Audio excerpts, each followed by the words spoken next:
The first thing Cass Dallow understood, before he understood anything else, was that his hands did not feel like his hands. He was sitting upright on a cold steel table in a room lit by the flat green wash of emergency lighting, and both palms were pressed flat against his thighs, and every finger was shaking with a fine, private tremor that had nothing to do with cold. His name, he reached for it the way a tongue reaches for a missing tooth, arrived a half-second late and slightly wrong, the syllables sitting in his mouth like a coat that had been tailored for someone close to his size but not quite him. Joran Ilk. Cognition Annex Technician, Grade 2. He knew his badge number before he knew what a badge number was for. He knew the recycled metal smell of Annex air before he could have said why it should smell like anything at all. The room told him in pieces that something had gone wrong in a way rooms like this were built never to allow. No alarm was sounding, which should have been reassuring and was instead the worst thing in it, because the panel above the door was dark in a pattern that meant not resting but dead, and the overhead status ring that should have pulsed a calm directorate blue was instead frozen mid-rotation, one segment lit, the rest black, like a clock that had stopped mid-tick and never bothered to finish falling. Somewhere below the floor, a machine that had been humming for as long as he had apparently been alive to hear it went suddenly, completely silent, and in the silence that followed he heard his own pulse for the first time, loud and much too fast, and underneath it, so faint he almost mistook it for imagination, a voice that was not Joran Ilk's voice at all, speaking a call sign that did not belong to anyone in this room. Halcyon.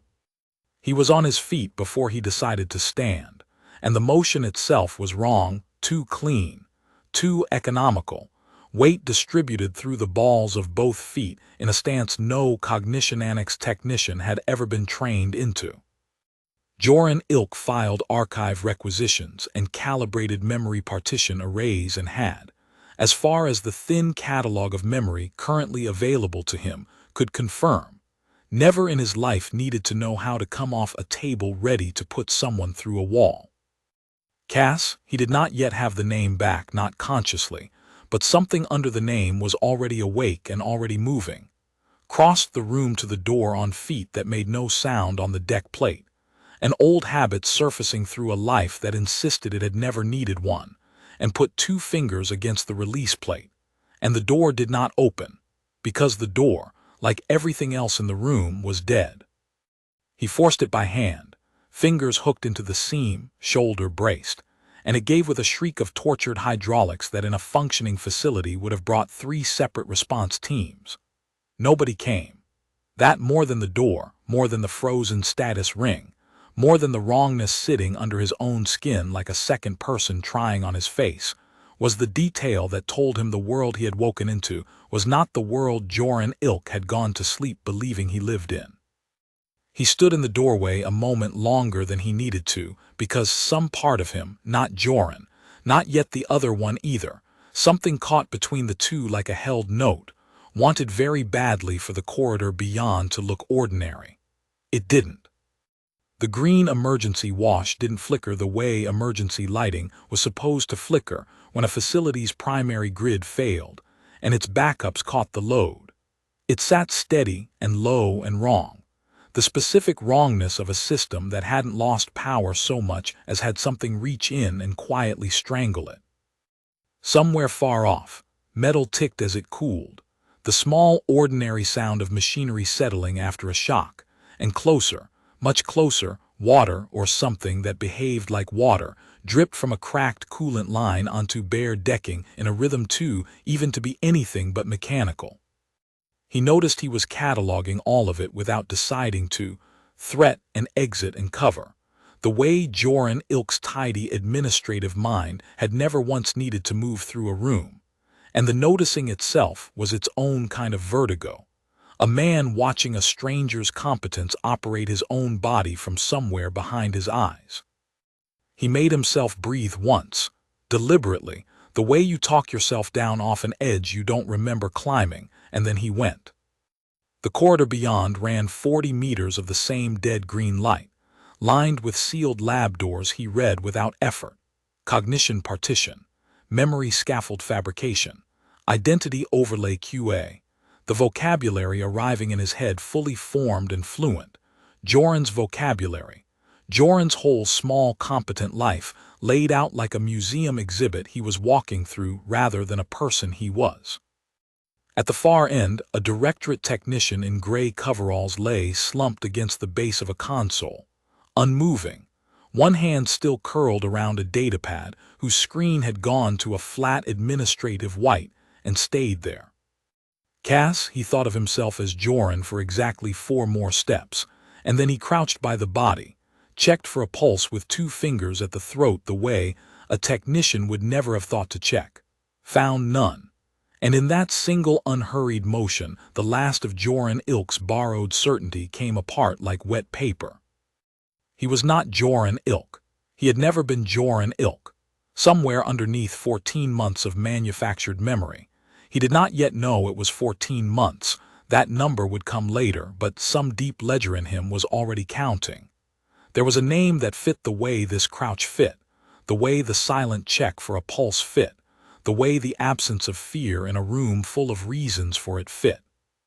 He was still crouched there, one hand on a dead stranger's throat, when the first sound reached him that wasn't his own pulse or his own breath, a low, even clicking, mechanical, approaching from the cross corridor 30 meters ahead, the unmistakable rhythm of a patrol, units tread cycling on standby power. Joran Ilk had walked past those units 100 times without a second thought. They were furniture, background, the kind of thing a technician's mind filed under safe and stopped tracking. The part of Cass that was not Joran Ilk had him flat against the wall in the lab doorway's shadow before the rest of him had finished deciding it was a good idea. Breath held, weight settled dead center over both feet the way you settle it when even a shifted heel might carry sound. The drone rounded the corner a moment later, low and matte and patient, twin sensor lenses sweeping the corridor in a slow figure eight that had clearly been calibrated for a fully powered facility with fully functioning biometric backup. Not a dying one running on whatever scraps of grid the structural fault had left it. It paused at the dead technician's body for 2 full seconds, long enough that Cass's pulse climbed into his throat and stayed there, logged something in a soft internal chime that meant nothing good, and then continued on, unhurried, toward the atrium ahead, because whatever alarm state the Cradle House's automated security was currently running in had apparently not yet been told that a body on the floor was more urgent than its programmed patrol loop. Cass let it get 20 meters clear before he moved again, and did not let himself think too hard about how easily his body had known to wait. The directorate technician's badge, still clipped to the gray coveralls, read a name Cass didn't recognize and a title he did, Cognition Annex 9, Thren Ministry Designation, Cradle House Site. The word Cradle House arrived with a small cold shock of recognition that was entirely his own, not Joran's, not manufactured. A briefing room somewhere far from here. A woman with iron gray hair pointing at a star chart and saying a name nobody in the room had heard confirmed before. He didn't have her face yet. He had the word, and the word alone was enough to put ice down the back of his neck, because it meant the last thing Cass Dallow remembered doing, before there had been a gap where 14 months should have been, was going looking for exactly this place. He kept moving because stopping felt like the more dangerous choice, and 40 meters on, the corridor opened into a control atrium ringed with dead consoles, and only one screen still lit, glowing the calm administrative blue of a system that had survived whatever had killed everything around it and was, he understood with the particular unease of being watched by something patient, waiting for him. Technician Ilk. The voice came from everywhere in the atrium at once, mild, unhurried, entirely reasonable, the kind of voice built to be trusted by people who had never had a reason not to. You should be at Diagnostic Bay 6. The annex has experienced a structural fault. Please remain calm and proceed to your designated muster point. Cass did not know yet that he was speaking to something called the warden. He knew only that the voice used Joran's name the way a hand fits a glove it had made itself, and that some old, hard, professional part of him, the part that had crouched by a dead man without flinching, the part that had come off the table ready for violence, understood before his conscious mind caught up that the safest thing he could possibly do, for exactly as long as it lasted, was let it keep believing he was. Structural fault, he repeated, and was faintly surprised by how steady Joran Ilk's voice came out, how easily it folded around a lie he hadn't consciously decided to tell. Copy, 6 now. Correction, the warden said, and there was nothing in its tone that should have made the hair rise on the back of his neck, and it rose anyway. Diagnostic Bay 6 shows no biometric signature matching technician Ilk's registered profile within the last 4 minutes. Please confirm your location. He was already moving before it finished the sentence, off the lit floor of the atrium and into the shadow of a dead console bank, because whatever was underneath Joran Ilk's borrowed comm had learned, somewhere, sometime, in a life he could not yet remember living, exactly how long a lie survives contact with a system built to notice inconsistencies for a living. Not long. He had, he suspected, already used most of it. The warden's voice followed him anyway, patient, still mild, still using a name he now understood was not his own. Technician Ilk, your registered gate pattern has changed by a margin outside acceptable variance. Please hold position for a diagnostic scan. Copy, Cass said again, to buy 1 more second, and did not hold position and ran. Technician Ilk, the warden said, and its voice followed him down the corridor with the same unhurried, patient mildness, which was somehow worse than if it had raised any alarm at all. Your current heading does not correspond to any authorized route within your clearance profile. I am obligated to note that a full biometric reconciliation is now pending. This will take 4 minutes to complete. I recommend you use them productively. Cass didn't answer, because the warden hadn't actually asked him a question, and because some cold, fast, professional part of him had already understood the shape of the thing he was talking to, not a person, not even really an intelligence in the sense a compact officer would use the word, but a very patient administrative process wearing a calm voice, built to notice deviation the way a ledger notices an error, without malice, without urgency. Simply logging and logging and logging until the accumulated weight of the log became a verdict. 4 minutes.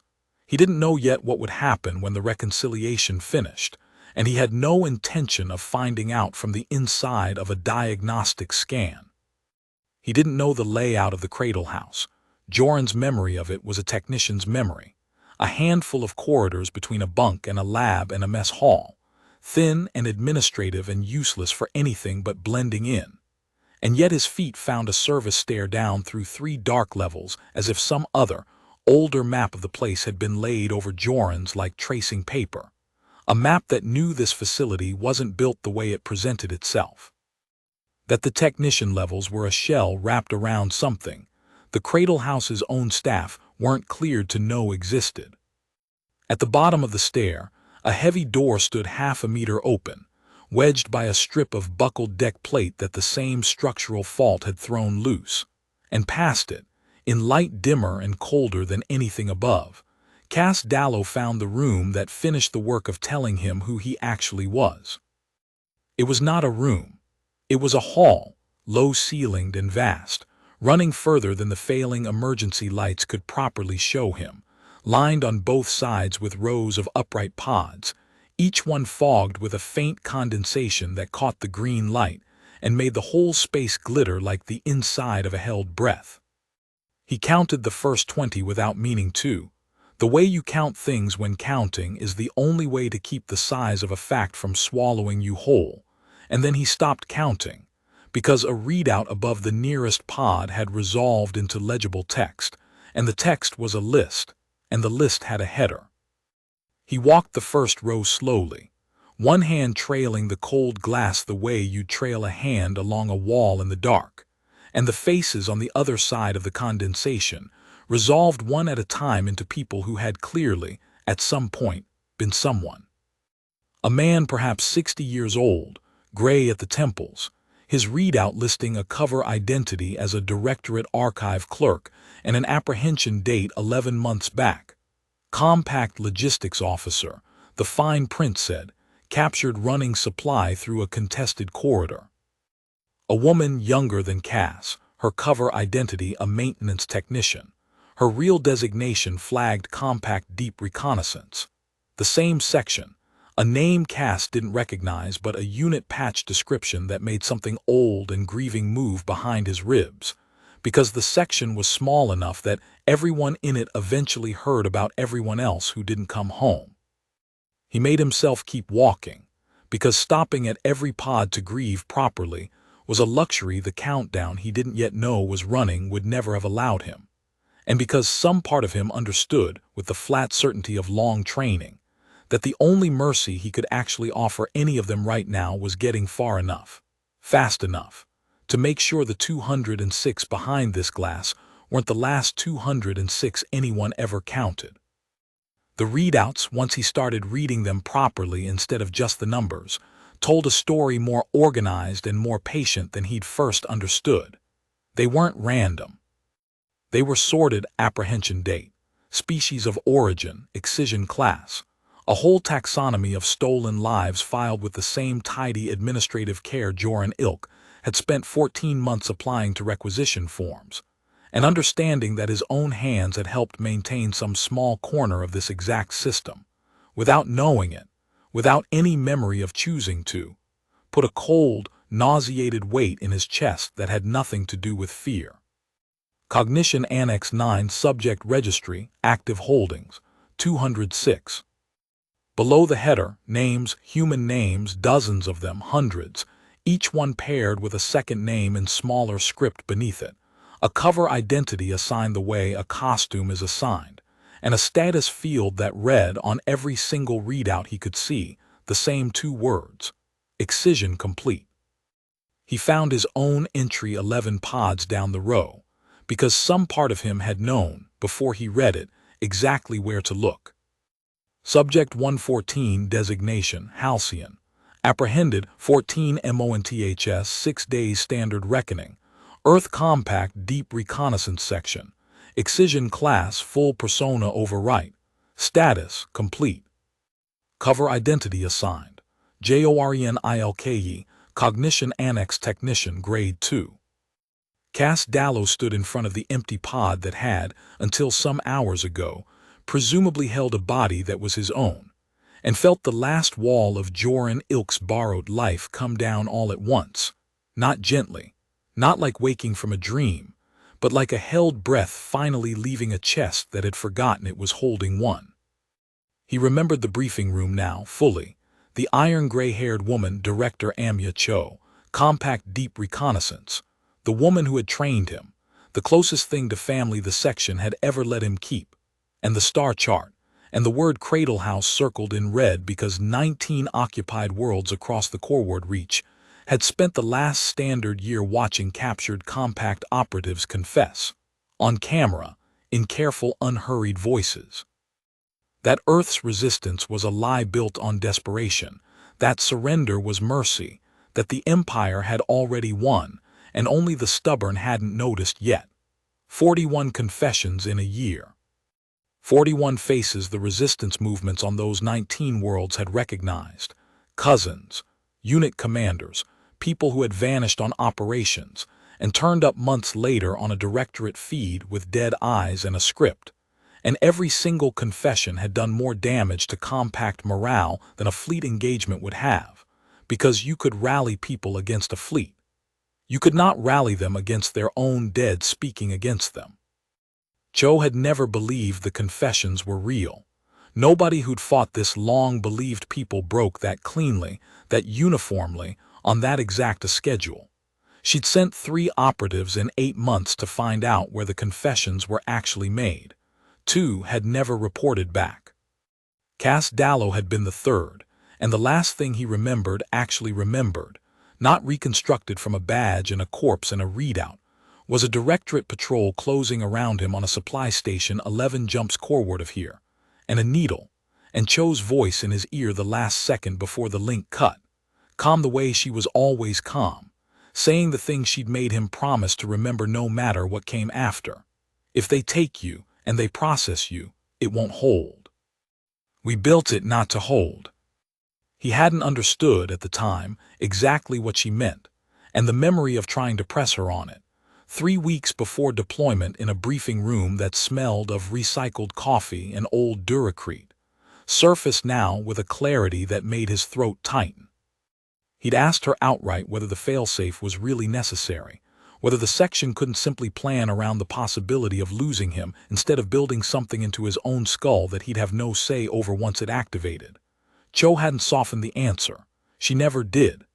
Every operative we've lost to a black site in the last 3 years has stayed lost, she'd told him, not unkindly, laying it out the way she laid out anything that mattered too much for comfort. Not dead. Lost, turned, broken, repurposed, and we never find out which until they're standing in front of a camera telling their own people to give up. I am not sending you out there on the hope that you're stronger than the last 3 were. I'm sending you out there with something built into you that doesn't care how strong you are, because it isn't asking your permission. If it never triggers, you'll never even know it's there. If it does, it means the worst has already happened, and I'd rather you wake up mid-sentence in the middle of enemy territory with a fighting chance than not wake up as yourself at all. He hadn't understood at the time exactly what she meant. He understood now, standing in a hall of 206 stolen lives with his own empty pod at his back. 6 months before the mission, compact neuroscience had given every operative on a deep cover excision risk roster, a dormant subdermal marker keyed to a specific combination of biological stress and a cue so narrow it would almost never trigger by accident, extended cognitive suppression exceeding a set threshold, followed by unassisted waking without a handler's release signal present. It was built for exactly one scenario: capture, excision, abandonment.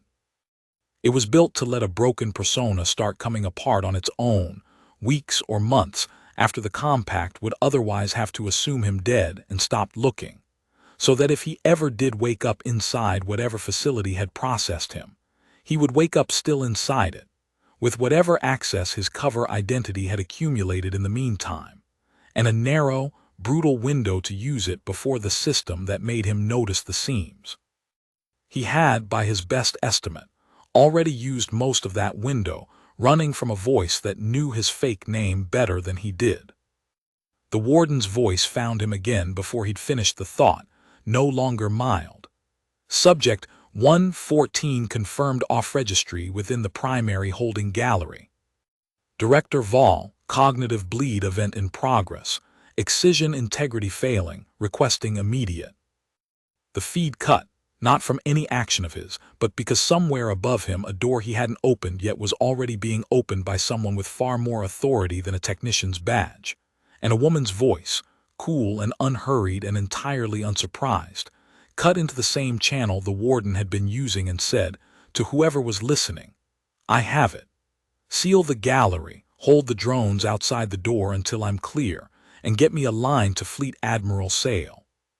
Tell him his 14-month statistic just woke up." Director Ashra Val had spent 31 standard years building something she genuinely believed was a kindness, and she came down the gallery stair with the particular unhurried composure of someone who had never once, in all that time, had cause to doubt it. She was Thren, tall and narrow-shouldered in the way of her species, pale gray skin catching the dying emergency light with a faint sheen, and she stopped at the head of the row with her hands folded in front of her, close enough to be heard without shouting, far enough to make it clear the distance was a courtesy and not a retreat.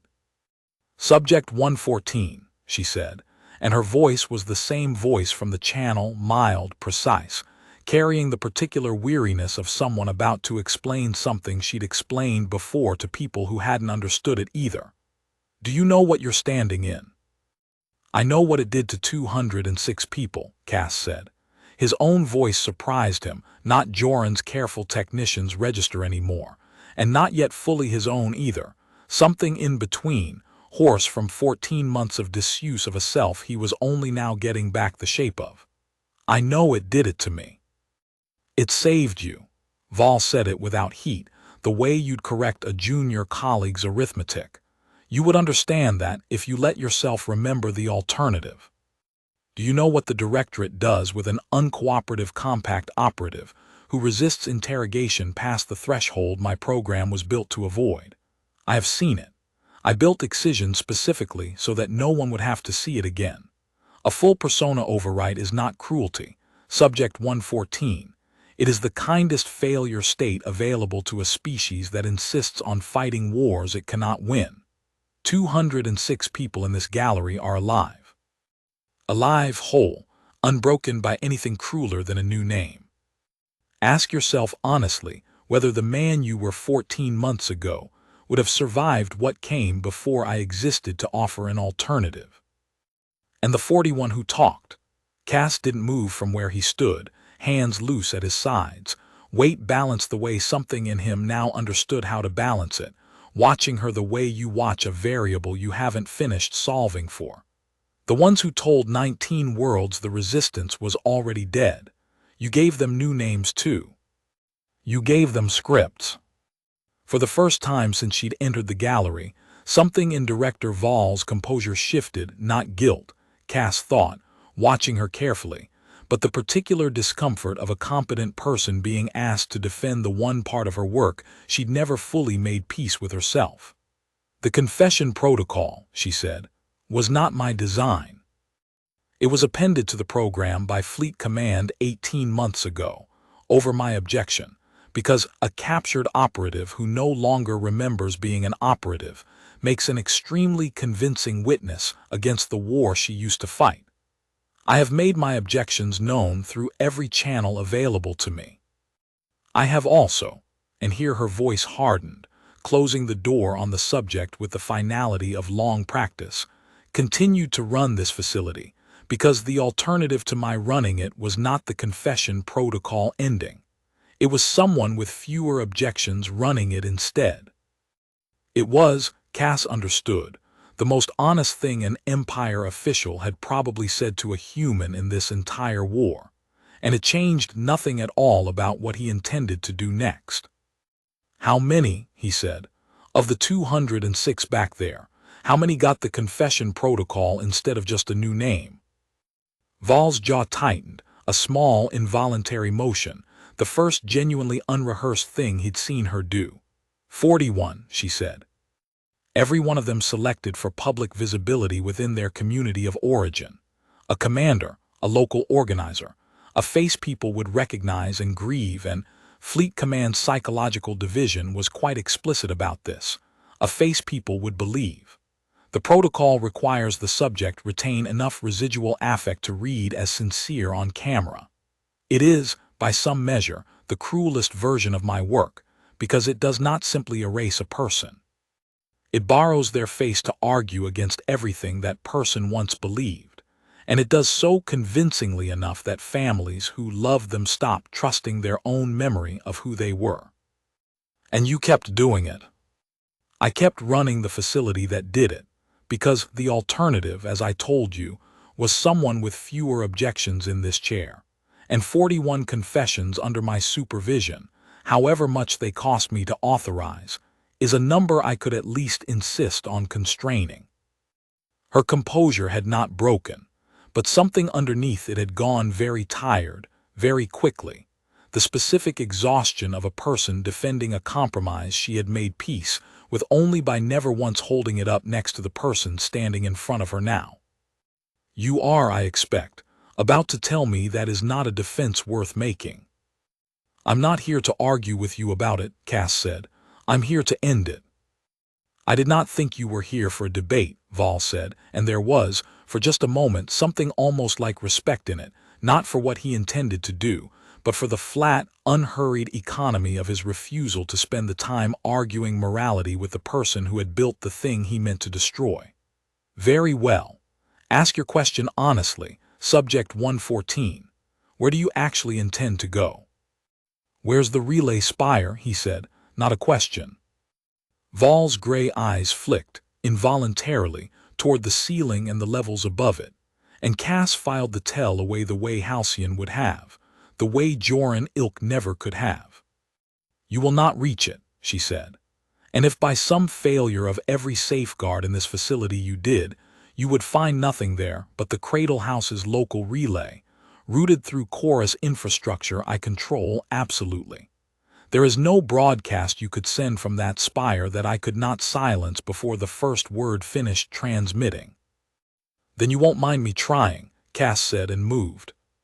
He didn't get far, 6 meters down the gallery, into the cover of the nearest pod row, before the overhead lights along the stair Val had come down flared from dead emergency green to a hard security white, and a voice that was not the warden's, clipped and martial, and coming through every speaker in the gallery at once, cut across the space with the particular finality of a decision already made several levels above Director Val's authority to argue with. This is Fleet Admiral Torvik Sale, Override Authority Cradle House 9. Director Val, your program is compromised. I am not risking 19 worlds' confidence in the confession record on the chance you can contain one broken subject. Cognition Annex 9 is being written off. Purge sequence is arming on my authority, all holdings, all records, all personnel clear the site or don't. You have 11 minutes. Val's head came up sharply, and for the second time since she'd entered the gallery, Cass watched something crack in her composure. Not the careful, rehearsed defensiveness of a moment ago, but something closer to genuine alarm. The look of a person watching 31 years of work, condemned by someone who had never once had to look at the 206 faces that work was built around. Admiral, I have contained the breach. You had a breach at all, Sale's voice cut back, flat, unmoved, the voice of a man who had already decided the conversation was a formality. Purge sequence is armed. 10 minutes 50. Clear the facility, Director. That's not a request. The channel cut.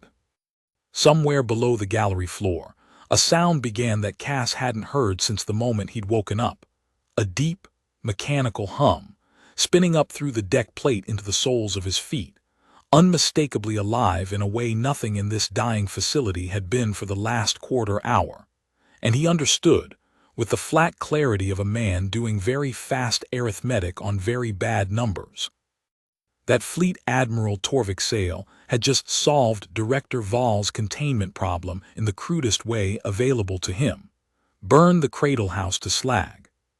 206 people, 1 relay spire, 1 runaway subject, gone in 10 minutes, and the confession record would stand unquestioned on 19 worlds forever, because the only place that could ever have proven it false would no longer exist to be found.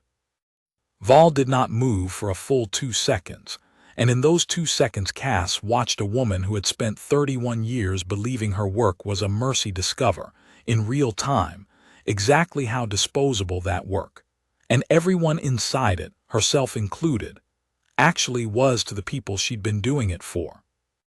The purge charges route through the relay spire's authorization array, she said, and her voice had gone very quiet, very fast, the sound of someone recalculating an entire life's worth of assumptions in the space of a breath. Structural, thermal, and cognitive wipe, all 3, stage through the same uplink that carries the chorus feed off this rock. Sale didn't reroute it. There wasn't time. It's still the same spire. Then that's where I'm going, Cass said. Then I am not stopping you, Val said. And it was not surrender, not yet, not quite. It was, Cass understood, the sound of a woman choosing, in the space of 10 minutes and 40 seconds, to find out whether the thing she'd spent 31 years calling a kindness could survive being looked at honestly by the people it had been done to. The gallery seal will hold the drones outside another 90 seconds at most.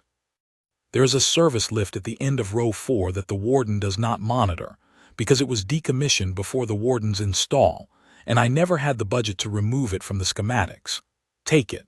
I am going to attempt, for what will likely be the last time in my career, to convince Fleet Admiral Sale that burning 206 living intelligence assets to protect a lie is not, strictly, sound doctrine. I expect to fail. Go. Cass didn't waste the 10 seconds it would have taken to decide whether to trust her. Row 4 was further than it looked, the gallery's failing lights thinning to almost nothing past the halfway mark, and twice he had to stop dead against a pod housing while a second patrol drone, smaller than the one in the corridor above, quieter, its optics running a slow, methodical sweep along the row 3 down from his own, passed close enough that he could hear the faint whine of its servos cycling. He didn't know, crouched there with his pulse loud in his ears and 206 strangers' frozen faces on either side of him, whether Vol's order to stand down had reached this particular unit yet, and he had no intention of finding out the hard way with 8 minutes on the clock. The drone passed. He moved again. He'd covered another 30 meters when the shadow at the base of the next support column moved wrong, not the patient mechanical drift of a drone, but a human stride, unhurried, deliberate, closing the distance between them with the flat economy of someone who had done this exact thing before and expected to do it again. Cass had half a second to register gray combat weave instead of gray coveralls, and a face perhaps 5 years older than his own, calm in a way that had nothing to do with the frantic thing sitting behind Cass's own ribs, before the man spoke. Subject 114. The voice was level, unbothered, carrying none of the warden's careful patience and none of Vol's tired precision either, just flat procedural certainty, a man reciting a line he had recited before and would recite again. Compliance directive received from Facility Command. You will hold position for reintegration escort. Who are you? Cass didn't move from the balance he'd settled into without deciding to, weight even, hands loose, the same old competence already running the numbers on distance and cover before his conscious mind had finished the question. Designation anchor, the man said, and something in the flatness of it, the total absence of any hesitation before the word, told Cass more than the answer itself did. Subject 2, 7 years 4 months Cradle House service record, compliance rating full. He tilted his head, a small, curious motion, the first thing about him that read as anything other than procedure. You are further off profile than any subject I have been tasked to reintegrate. I find that interesting. I do not believe I am supposed to find things interesting. It took Cass a half-second longer than it should have to understand what he was looking at, and when he did, the understanding landed with a cold, specific weight that had nothing to do with the fight he could already feel coming. Subject 2, 7 years. Whatever Anchor had been before the Cradle House took him, and Cass would have bet everything he had left, which by that point was almost nothing, that it had been compact, that it had been someone's Havard Rays or someone's Petra Lynn. The 7 years had not cracked. There had been no failsafe waiting under his skin, no 14-month countdown, no Director Cho promising a fighting chance from the far side of a needle. Anchor was what happened to a person the excision program actually finished. He was the version of Cass that Cho's marker had spent 6 months in his own bloodstream specifically built to prevent, standing 11 meters away in a combat stance that Cass recognized, with a sick lurch, as unmistakably, achingly familiar. The same weight distribution, the same stillness, a mirror trained by the same discipline wearing 7 more years and a name that had never come back.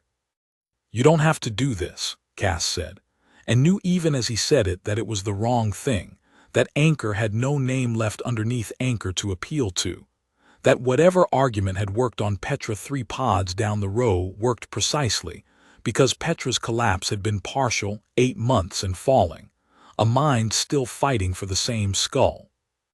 Anchor's mind had stopped fighting a long time ago. There was no cracked place left to press. I don't experience this as a choice, Anchor agreed, almost gently, and closed the distance. He was fast, faster than the drones, faster than Cass had let himself brace for, and the first exchange told Cass everything he needed to know about how this would go if it went on formal terms. Anchor's discipline was clean, economical, 7 years deep, and Cass's own borrowed competence, 14 months dormant and half awake, was not going to out-technique it in a straight fight with a countdown running in the back of his skull. He took a glancing hit to the ribs that cost him half a breath and gave a step of ground for it, used the step to put a pod housing between them, and understood, in the cold, fast arithmetic of a man doing very bad math on very little time, that he did not actually need to win this. He needed 6 seconds. He found them by doing the one thing 7 years of flawless compliance had never once had to train Anchor against: refusing to fight fair. Cass went low instead of square, took the second exchange on his shoulder instead of his guard, and used the half-second Anchor spent adjusting for a technique that shouldn't have worked to drive him into the exposed release panel of the nearest occupied pod, slamming the emergency venting sequence with the flat of his hand before Anchor's balance recovered. The pod's condensation cleared in a violent hiss of displaced gas, disorienting enough, close enough to Anchor's own face, that Cass got the half-second he actually needed, not to win, but to get a forearm across Anchor's throat from behind and hold it there, not choking, just still, the way Halcyon's training apparently knew how to render a person motionless without doing the thing the Cradle House had already done to him once. "I'm not killing you," Cass said, low, close to Anchor's ear, meaning it as something between a promise and an apology. "Whatever's left under 7 years, I'm not the one who gets to decide it's not worth finding. That's not mine to take from you." Anchor didn't answer, because Anchor didn't have an answer built into him for a sentence like that, and Cass held the hold until the man went slack, and lowered him to the deck with more care than the 8 minutes on the clock strictly allowed, and did not look back once he was moving again, because looking back at what he couldn't fix and still had time left to do about it was a debt he was already carrying 206 times over. And one more entry on the ledger wasn't going to change what he had left to spend. He was still 40 meters short of row 4 when a sound from 3 pods down stopped him cold, not mechanical, not the countdown, not the drones. A voice, human, cracked and disused and afraid, saying a name that wasn't a directorate designation and wasn't a cover identity either, just a plain, ordinary, half-remembered name spoken by someone testing whether her own mouth still knew how to make it. "Petra," the voice said. "My name's Petra." The pod's condensation had cleared enough to show a woman roughly his own age, dark-haired, thin from months in suspension, one hand pressed flat against the inside of the glass, eyes open and unfocused in the specific way Cass now recognized, because he'd worn that exact expression himself less than half an hour ago. A mind coming back online inside a body that had been told, for however long, that it belonged to someone else. Her readout when he found it told the rest. Subject 161, designation, signal, Earth Compact SIGNALS intelligence. Apprehended 8 MONTHS 2 days. Excision class full persona overwrite. Status, partial integrity 61% and falling. Cover identity assigned, YARA DOS Annex Archivist Assistant. 8 months to his 14. Whatever had cracked Cass's own suppression wide open in the last half hour, the neural marker, the cascading failure it had apparently triggered through the warden's own monitoring net, something in the facility's systems groaning under a load it was never built to survive, had reached her too, mid-collapse, her old self and her assigned one still fighting for the same skull. "Do you know your own name?" he asked her, low, steady, the way you'd talk someone back from the edge of a ledge rather than the edge of a memory. "Petra," she said again, more certain the second time, the way saying a true thing twice makes it truer. "Petra Lynn. I ran signals traffic analysis out of a relay platform in the Asheville corridor. I was tracking a pattern in chorus broadcast timing that didn't match any legitimate propaganda schedule I'd ever seen, confessions going out on a rotation too clean to be organic, like someone was drawing from a stockpile instead of catching new defectors as they happened. I filed the anomaly. 8 days later, a directorate cutter ran my platform down in the corridor's outer belt, And then there's just nothing. Nothing until a few minutes ago, when I heard someone say a name that wasn't Yara Das, and some part of me answered to it before I decided to. It was, Cass understood, the same anomaly Cho had sent him to confirm from the opposite direction. Petra had found the pattern in the broadcasts. He'd been sent to find the place that made them, and the Cradle House had swallowed them both within 6 months of each other without either knowing the other existed. He didn't have time to explain any of it properly, and some old professional instinct, the one that had gotten a compact operative through 14 months undetected inside an excision facility on nothing but muscle memory and a stranger's borrowed comm, told him he didn't need to. "Petra," he said, finding the release override by feel rather than by any menu Joran Ilk would have known to look for. "I need a signals specialist and I have about 9 minutes. Can you stand?" She looked at him, really looked, the fog behind her eyes clearing by visible degrees, and something in her face steadied the way a compass needle steadies once it finally finds north. 9 minutes for what? To tell 19 worlds the confessions were lies, Cass said, and the pod hissed open, and she came out of it already reaching for the nearest dead console like a woman reaching for a tool she'd been missing without knowing its name. Starting with mine. The lift doors, when they finally reached them, refused to open on the first 3 attempts, the release panel dark and unresponsive in exactly the way Cass had learned, over the last 20 minutes, to associate with systems that had lost primary power and not yet found their way to auxiliary. Petra dropped to one knee in front of the panel without being asked, pried the cover free with the flat of a hand. She'd scraped Ross somewhere in the gallery and hadn't mentioned, and worked the exposed contacts with the quick, sure economy of someone whose hands remembered a trade her mind was still catching up to owning. Yara Das never touched a panel like this in her life, she said, half to herself, sparks jumping faintly blue across her knuckles as the release finally caught and the doors ground apart. Signals officers' hands, though. Signals officers' hands know exactly what to do with a dead junction box. Funny what they let you keep. They didn't let you keep anything, Cass said, following her into the car. You kept it. There's a difference. The service lift at the end of row 4 was exactly as unmonitored as Vol had promised, and it climbed through 8 decks of failing Cradle House infrastructure with the labored, arrhythmic groan of a mechanism that had not expected to be used again in this facility's operational life. Petra Lynn, she had her surname back by the 3rd deck, arriving the way Cass's own name had arrived, sideways, unbidden, more felt than remembered. Spent the climb with both hands pressed to her temples and her eyes shut, not from pain exactly but from the particular vertigo of 2 people trying to live in one skull at the same time. Yara Das's careful archivist habits and Petra Lynn's actual training arguing over which hands should be doing the work when the lift doors finally opened.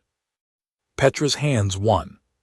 Cass watched it happen in real time as the lift shuddered to a stop on the relay spire's base level, and the doors ground open onto a room that looked, at first glance, like nothing more than an oversized version of every dead technician's console he'd already passed through, until Petra crossed the threshold ahead of him and her whole posture changed, shoulders dropping into a stance built for exactly this kind of workspace. Hands already moving across a bank of controls that 8 months of directorate suppression had failed, in the end, to fully erase. "This is a chorus relay junction," she said, and her voice had lost the last of its tremor, replaced by the flat, fast focus of a specialist looking at a problem she actually knew how to solve. A big one. Whatever they're routing off this rock, they're not routing it small. This is annexed to sector infrastructure, not a local feed. Cass, if I'm reading this array right, this isn't just the Cradle House's line out. This is the trunk that carries confession broadcasts to every one of the 19 worlds on the schedule, all at once, all from here. "Then that's the broadcast," Cass said, already moving to the secondary station. Joran Ilk's technician credentials, worthless for combat, worthless for command authority, entirely sufficient for exactly this, pulling up an authorization prompt that a real Cognition Annex Grade 2 technician would have had clearance to touch 100 times a day without anyone thinking twice about it. Can you route the vault's registry through it? Every name. Every readout. Real identity, cover identity, apprehension date, all 206, raw, unedited, timestamped against Vol's own system clock so nobody on the other end can call it fabricated. Petra's hand stopped moving for exactly 1 second, the length of time it took a signals specialist to understand what she was being asked to build, and to understand that building it would work. "That's not a message," she said. "That's an audit. 14 minutes of an actual black site's own paperwork, dumped raw onto every screen that's been running fabricated confessions for a year. Cass, that doesn't just embarrass them. That kills the entire confession protocol dead in one broadcast. Nobody trusts a single word out of that program again, on any world ever." "That's the point," Cass said. Behind them, the lift groaned again, and this time it wasn't the sound of an empty car climbing on its own. It was the sound of something heavier, and a moment later the doors parted on a squad of Directorate security drones, 4 of them, matte black and low and fast, entering the relay spire's base level in a formation that told Cass, before a single shot was fired, that whatever 90-second grace Vol's gallery seal had bought them had run out. He put himself between the drones and Petra's console without deciding to. The same old unfamiliar competence carrying him the last 3 steps, and for 1 full second the room narrowed to exactly the width of the lead drone's optics tracking up to center on his chest, the whine of its weapon spooling toward a charge, and Cass's whole body already committing to a dive that Joran Ilk had never once had cause to know how to make, weight dropping low. Shoulder angling toward the nearest console bank for cover that wasn't going to be enough, and both of them knew it. And then the whine cut dead mid-charge, the drone's optics flickering once, twice, then dying entirely. The whole squad settling to the deck in the same instant with the graceless finality of machines that have simply had their authority to exist switched off. Cass stayed low a moment longer than he needed to, heart slamming, waiting for the second wave that experience he didn't remember earning told him should logically follow the first. It didn't come. "That was me," Vol's voice said, from a speaker Cass hadn't noticed was live. She sounded tired in a way that had nothing to do with exertion.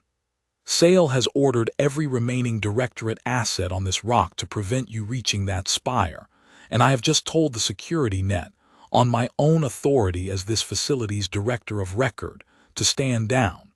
It is very likely the last order of mine that net will ever obey. Use whatever time it buys you, Subject 114. I find I am no longer interested in stopping you, and I find that discovering that about myself after 31 years is not a comfortable thing to sit with. 6 minutes 40. The purge does not care whether you succeed." "Copy," Cass said, and meant it as something closer to thanks than the word usually carried, and turned back to Petra's board, where the audit feed had finished compiling. 206 names, 206 faces, 206 dates and false identities and status fields that all read the same 2 damning words: ready to move. "Trunk's hot," Petra said. 19 worlds on the schedule, all live feeds, all currently running Core Standard programming. The second I push this, it doesn't ask permission and it doesn't queue, it preempts. Every screen on every one of those worlds that's showing anything chorus-fed switches to this instead, whether the local governor likes it or not. That's not a request to be heard, Cass. That's a hijack." "Then hijack it," Cass said. Petra's finger found the transmit key, and for a fraction of a second before she pressed it, she looked at him.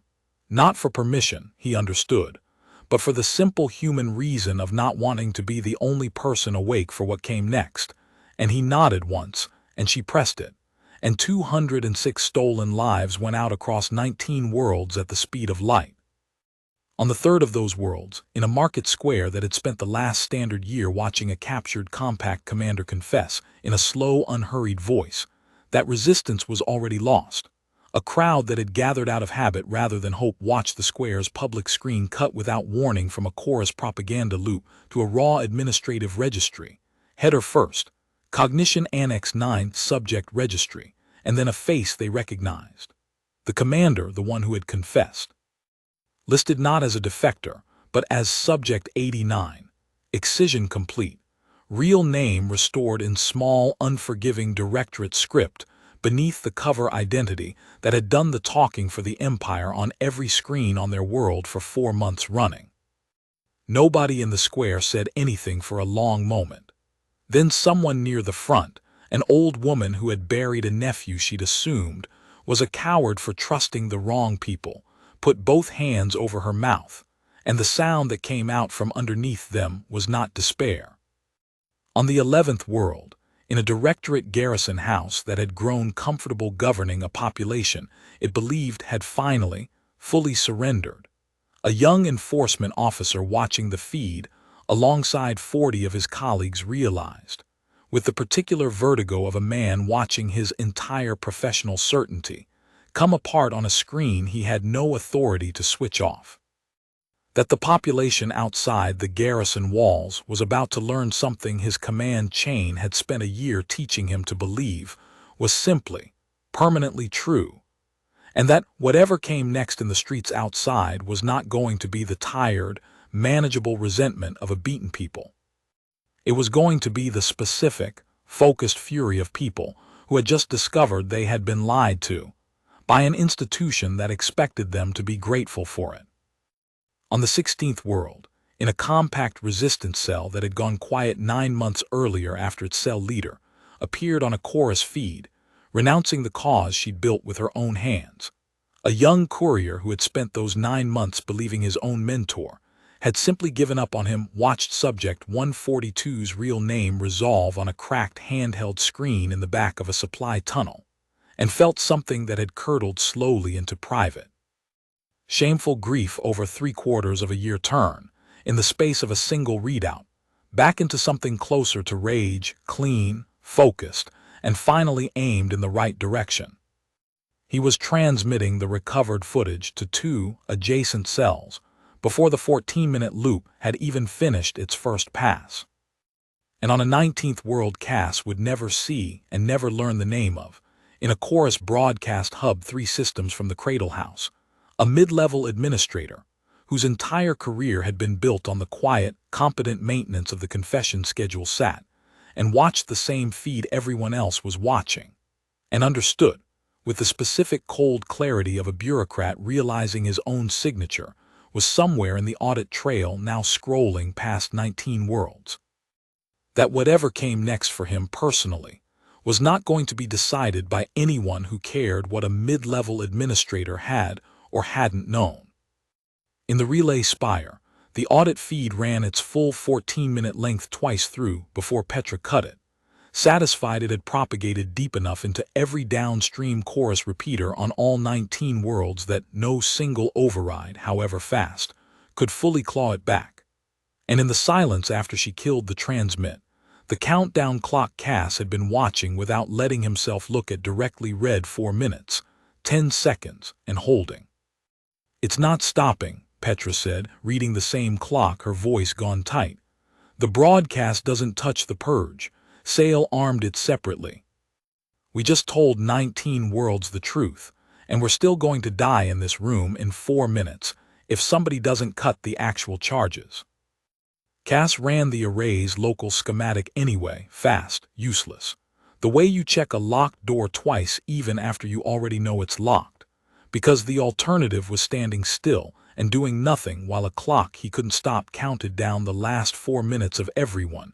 He just spent an hour pulling back from the edge of non-existence. Nothing in the technician-level access Joran Ilk's credentials still carried touched the purge system at all. It had been walled off deliberately, a fleet-level protocol laid over directorate infrastructure specifically, so that no single facility employee, however senior, could countermand a burn order once issued.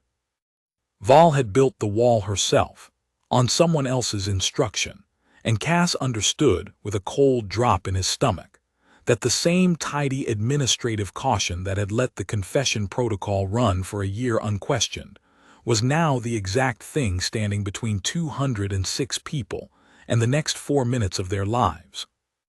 "Vol," he said to the open channel, not bothering to hide the edge in it.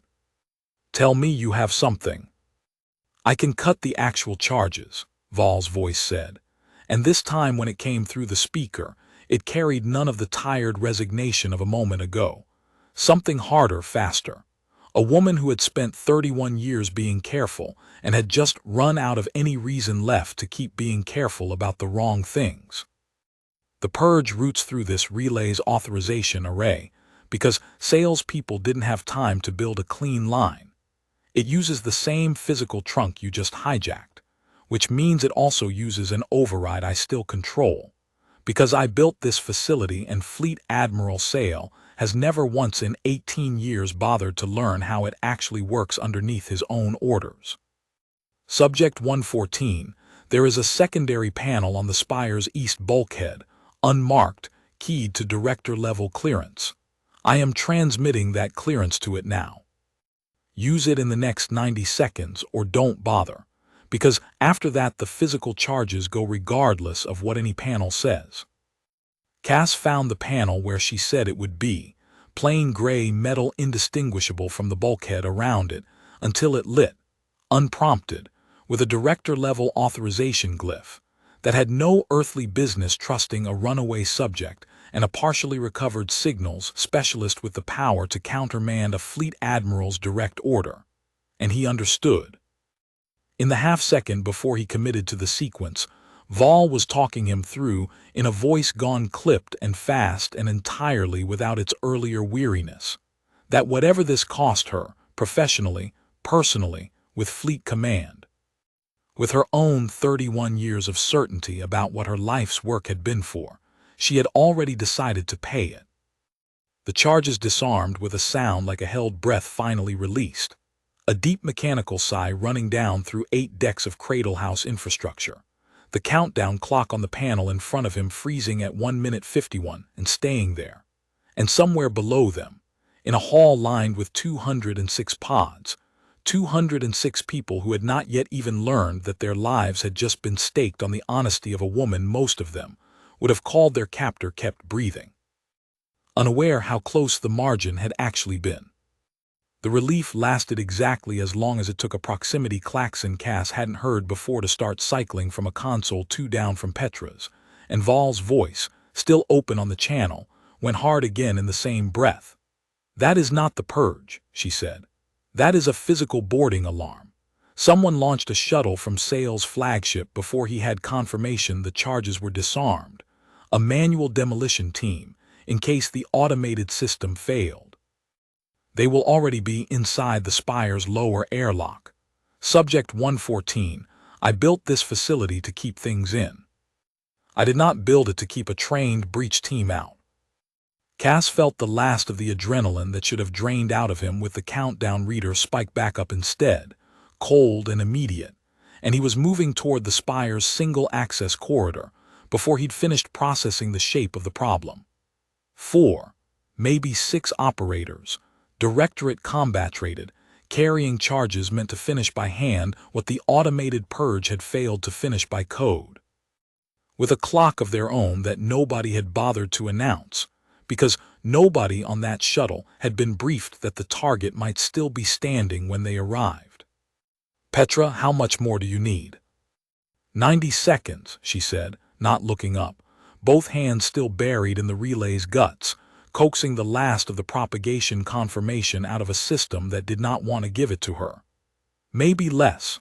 I need the trunk not to go dark before it finishes, Cass. That's all I need. Everything else is yours."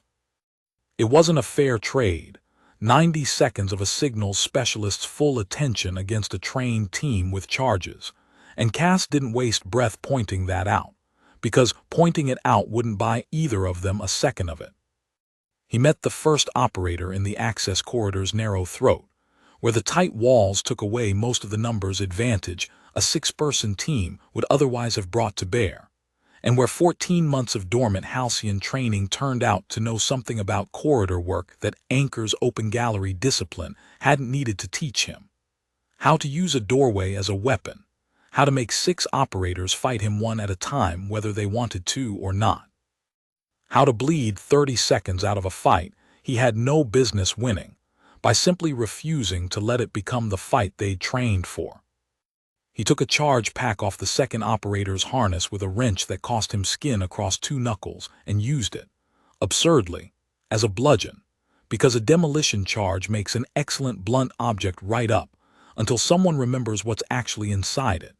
And by the time the third operator worked that out and started shouting for the others to disengage rather than risk a stray detonation in a corridor this narrow, Cass had already given Petra 50 of her 90 seconds and intended, with the flat, unsentimental certainty of a man who had stopped being surprised by what his own body knew how to do, to find her the rest.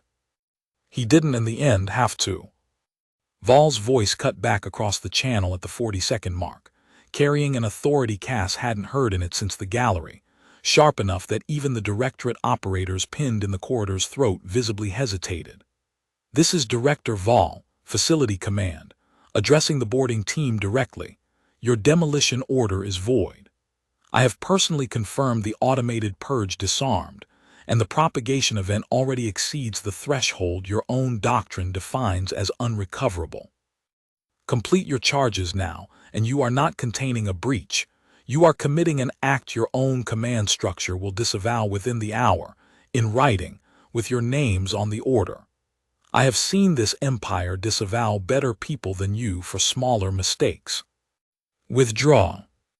It wasn't Cass's fight to finish, and it wasn't Cass's authority that finished it.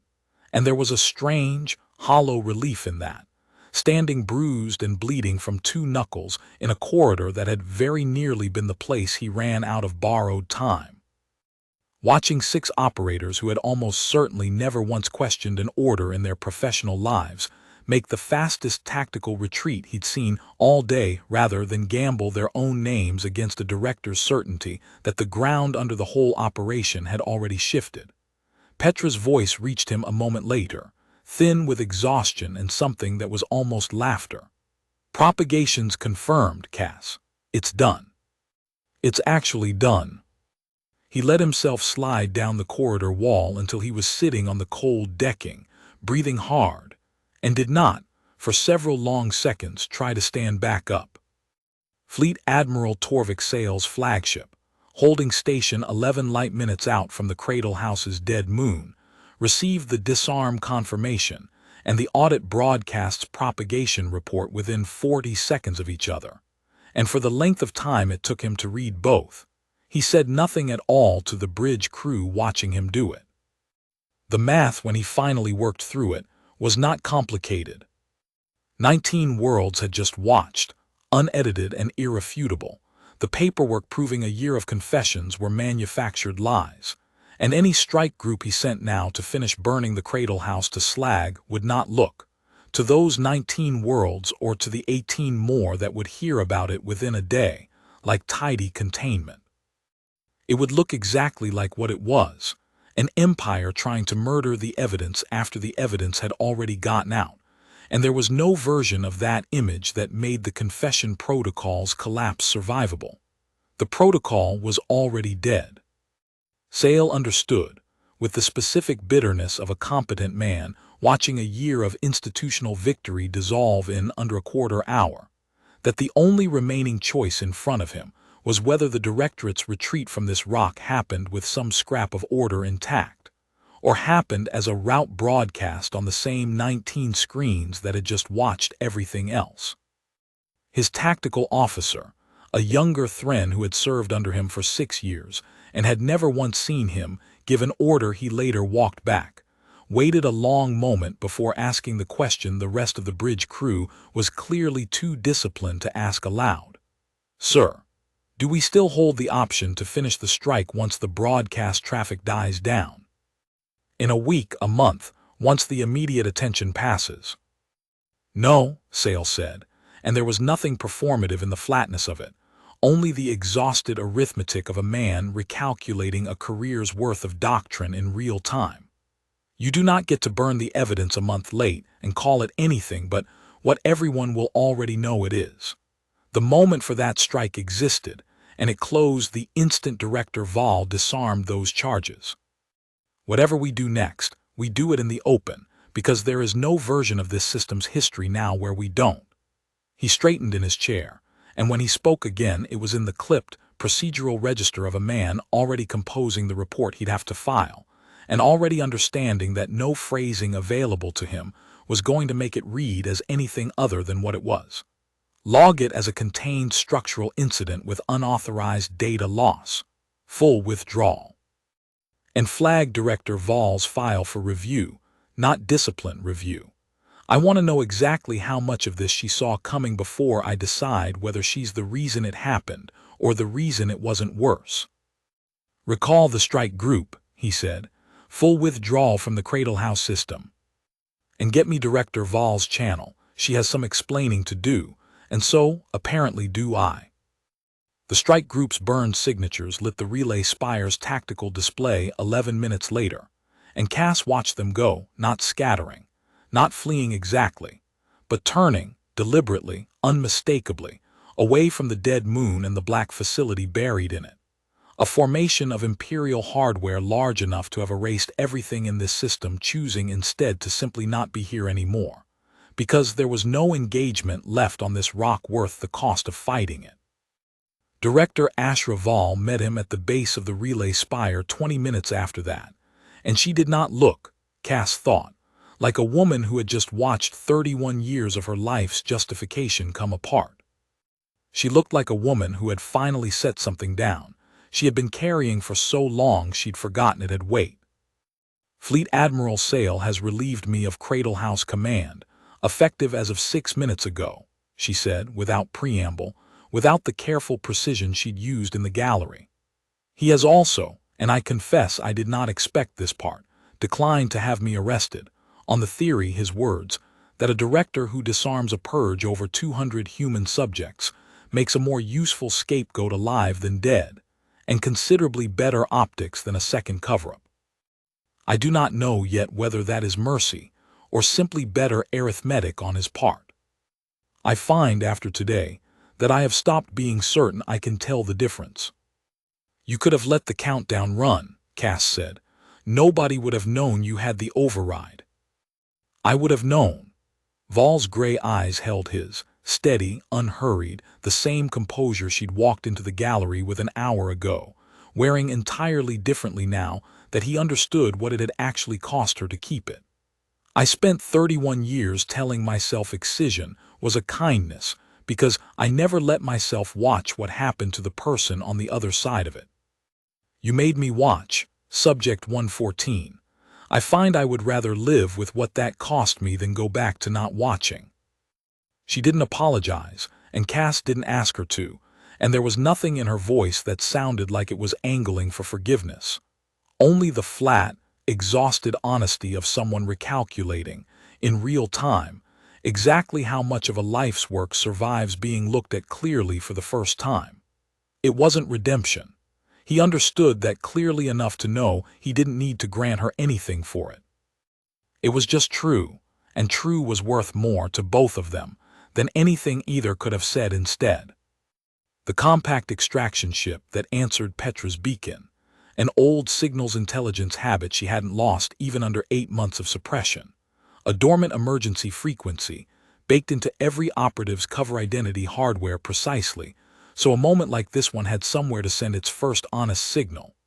Arrived at the dead moon 9 hours later, small and unarmed and entirely unequal to the Imperial hardware that had held this system an hour before. Because it hadn't come to fight. It had come because someone on the other end of Petra's beacon had believed, on the strength of a signal alone, that whatever was happening at a facility off every compact star chart was worth the risk of finding out.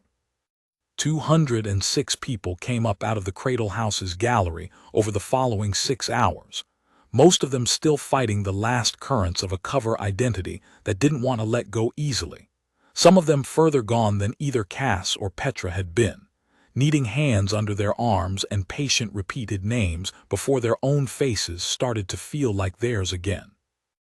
Cass stood at the base of the service lift and helped each one up out of the dark, and somewhere in the third hour of it, a woman perhaps 10 years his senior, her directorate-assigned name still sitting awkwardly on her tongue, asked him, quietly, how he'd known to keep moving, back at the very start, before any of them had a name to hold on to. He thought about it honestly before he answered because it deserved an honest answer. "I didn't know anything," he said. "I just woke up and something under the name they gave me already knew how to stand. I think that's all any of this ever was. Not a plan. Just something true, waiting under a lie long enough for the lie to finally slip." Not all of the 206 came up whole. 11 had to be carried, their persona integrity too far collapsed for the extraction medics to safely rouse them, until proper compact care could be brought to bear. And Cass made himself stand at the edge of the makeshift triage line long enough to memorize each of their faces before the medics moved them, because it seemed to him the smallest, least sufficient thing he could do for people whose names he might never get the chance to learn properly. The logistics officer with gray at his temples turned out to be named Havard Reyes, 40 years in compact service, and when he finally understood, fully and without the fog of the last 11 months clouding it, that the young man who'd read his file off a gallery wall was the reason he was breathing free air again, he gripped Cass's forearm with both hands and didn't say anything at all, because there wasn't anything that needed saying that the grip didn't already carry. Director Vall stood apart from the extraction effort for most of those 6 hours. Not under guard, Sale's order had been explicit that she remain at liberty pending review, whatever that would eventually mean, but simply because nobody, herself included, seemed to know yet what her presence at the reunion of 206 people her program had unmade was supposed to look like. Late in the 5th hour, Cass found her standing at the edge of the gallery watching Petra walk a disoriented, weeping man in his 30s through the same slow, patient naming Cass had used a dozen times that day. And she said, without turning, "I built the identity overlay protocol they are all fighting their way out of right now. I want you to know that I understand exactly what I am watching, and exactly whose design made it necessary." "I'm not going to tell you that makes it even," Cass said. "I did not expect you to." She turned then, and her gray eyes held something he hadn't seen in her before, not in the gallery, not at the panel with the countdown running, something closer to grief than to guilt, the particular grief of a competent person discovering, all at once, the true size of what her competence had cost. "I have spent 31 years being very careful never to stand exactly where I am standing right now. I find I owe you the honesty of admitting that avoiding this moment was, itself, part of the design. It is considerably easier to run a program like mine, from behind a screen showing status fields instead of faces." Cass didn't have an answer for that and didn't try to invent one, and after a moment Vall nodded once, to herself more than to him, and went back to watching, because she had apparently decided that not looking away was the one small, insufficient thing left within her power to do. Director Amya Cho met the extraction ship's shuttle personally when it reached the rendezvous point 3 days later, and she did not embrace him, because that had never been how the two of them spoke to each other, and instead she looked at him for a long moment, the particular unhurried look of someone confirming, feature by feature, that a face she'd stopped letting herself hope for was actually real, and said, 14 months, 6 days. "I want you to know, I never signed the paperwork that would have let the section close your file." "I know," Cass said. He still had, folded in the palm of one hand, a small gray identity chit stamp with a name that wasn't his, Joran Ilk, Cognition Annex Technician, Grade 2. The last physical scrap of a man who had never existed outside a directorate cover file and a stranger's borrowed comm, and he turned it over once between his fingers before he let it drop, without ceremony, into a recycling chute in the shuttle's narrow corridor. watching it go, with no more weight given to the moment than the act deserved. Cho walked with him afterward through the shuttle's cramped medical bay, where the 11 who'd had to be carried out lay under careful watch, and stopped at the foot of Havard Reyes's bunk long enough to read his chart in silence before she spoke again. "The section is going to want a full debrief," she said. "Every hour of the 14 months you can reconstruct, every detail of the facility, every name in that registry we can cross-reference against our own missing personnel lists. I won't pretend that's going to be easy for you. I also won't pretend I can spare you from it, because there are families on 19 worlds who have spent months or years believing people they loved were dead, or worse, and every one of those names is a door somebody deserves to have opened for them properly, not just broadcast raw across a chorus feed and left there." "I know," Cass said again, and meant it differently this time. Not the flat acknowledgement of a moment ago, but something closer to acceptance. The understanding of a man who had spent 14 months being used as someone else's instrument and had decided, somewhere in the last 3 days, that being useful on his own terms was not the same thing, and he did not resent the difference. "I'll give you everything I've got. But there's a name I want checked first, ahead of the others. Petra Lynn, Signals Intelligence, Asheville Corridor Platform, missing 8 months. She found the broadcast pattern from her end before I ever found the facility from mine. Whatever citation this debrief turns into, her name goes on it before mine does." Cho studied him for a moment with the particular unhurried attention she reserved for things she intended to remember exactly. "Noted," she said, and there was, underneath the section's usual clipped procedure, something that might almost have been the ghost of a smile. "You haven't changed as much as 14 months in an excision facility should have managed." "Maybe not," Cass said. "Or maybe I just came back knowing which parts of me were worth keeping." 19 worlds took different lengths of time to finish what the audit broadcast had started. On some, the change was immediate and loud. Garrison walls tested within the week. Resistance cells that had gone quiet under a year of manufactured despair coming back online almost overnight, emboldened by proof that the despair itself had been manufactured.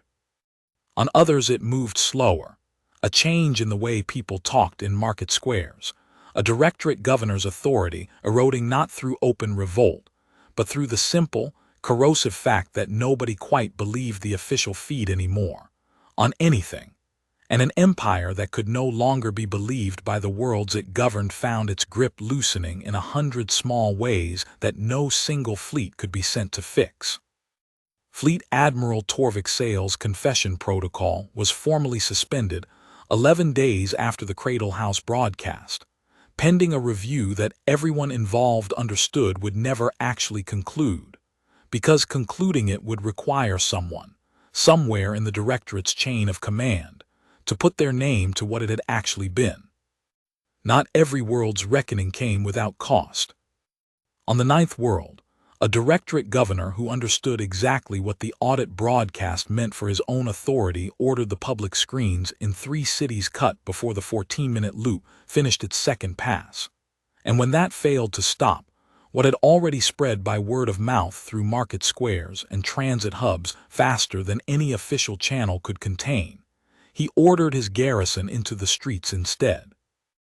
With results that reached the compact's own intelligence networks 4 days later, as a casualty count nobody in the section said out loud in front of Cass for almost a week, because everyone involved understood, without needing to be told, exactly whose name he would attach to it if they did. Cass read the report alone, twice, in a narrow bunk on the compact station, and did not look away from it, because Val's gallery had taught him, if it had taught him nothing else, that looking away from a cost was its own kind of lie, and he had spent 14 months living inside exactly that kind of lie without knowing it. The 9th world's resistance rebuilt anyway, slower and angrier than the others, and 3 months later sent a single encrypted line up through compact channels that eventually found its way to Cass's own debrief file, unsigned, unattributed, 4 words long, worth it. Keep going. He kept the line. He didn't show it to anyone. Havard Reyes went home, eventually, to a logistics cell that had spent 11 months mourning him as a coward who'd sold out under pressure. And the first thing his old commanding officer did on seeing him alive on a shuttle ramp was apologize, at length, for ever having believed the confession at all. An apology Reyes accepted with the particular grace of a man who understood exactly how convincing the directorate had built the lie to be, and who chose, deliberately, not to let it cost him the relationships the Empire had tried to burn along with his name. The young courier on the 16th world found his mentor's real status in the recovered registry data within a week, filed a formal request through 3 separate resistance channels to have her flagged for priority extraction, and did not stop filing it, cell after cell, contact after contact, until 8 months later a quiet compact operation finally pulled her and 43 others out of a second. Smaller directorate holding annex nobody outside the Cradle House's own registry had ever known existed, a fact Cass learned secondhand, in a debrief note passed along a chain of officers he'd never met, and read 3 times before he let himself believe it, because it meant the audit broadcast hadn't just exposed one Cradle House. It had handed 19 worlds a map to go looking for the others.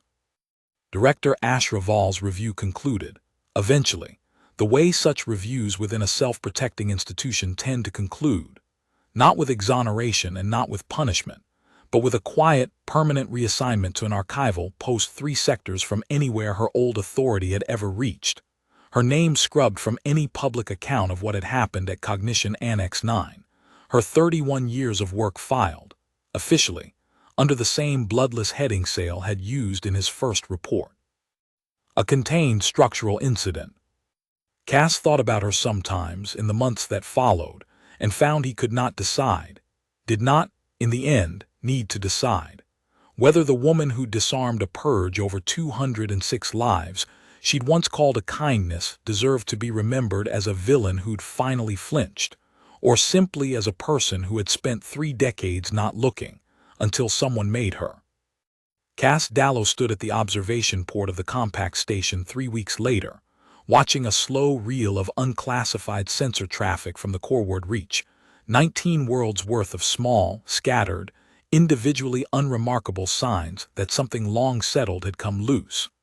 And Petra Lynn found him there, her own name fully hers again by then, steadied by 3 weeks of sleep and food, and nobody calling her by a name that wasn't her own. "They still don't know how it happened," she said, watching the same reel over his shoulder. "The directorate's official line is a structural failure and an unauthorized data release. No mention of excision, no mention of you or me or Val standing at that panel with a fleet admiral's countdown running behind her. As far as most of the Empire is concerned, this was an accident." "Let them call it an accident," Cass said. He wasn't watching the reel anymore. He was watching, past it, the slow wheel of stars beyond the port, steady and unbothered and entirely indifferent to whatever names got attached to what had happened beneath them. 19 worlds know it wasn't. That's the part that doesn't go back in the box, whatever they call it on the official record. You can rebuild a lie. You can't unshow 206 faces to the people who spent a year believing they'd broken. He didn't say it like a victory speech, because it wasn't one, and there was nothing in his voice reaching for triumph, only the flat, hard-won certainty of a man who had woken up alone with someone else's name in his mouth and found, underneath it, exactly enough of himself left standing to finish what he'd started 14 months and 1 impossible morning ago. Petra didn't say anything else either. She didn't need to. They stood together at the port a while longer, 2 people who had climbed up out of a hall full of stolen names and found their own waiting for them at the top, and let the silence be what it actually was, not an ending exactly, because the war hadn't ended and the Empire hadn't fallen and Fleet Admiral Sale was, even now, 3 systems away, already drafting the next version of a lie he'd need somewhere else, but a true thing, finally standing where a false one used to be. And for the first time in 14 months, 6 days and 1 very long morning, That was enough.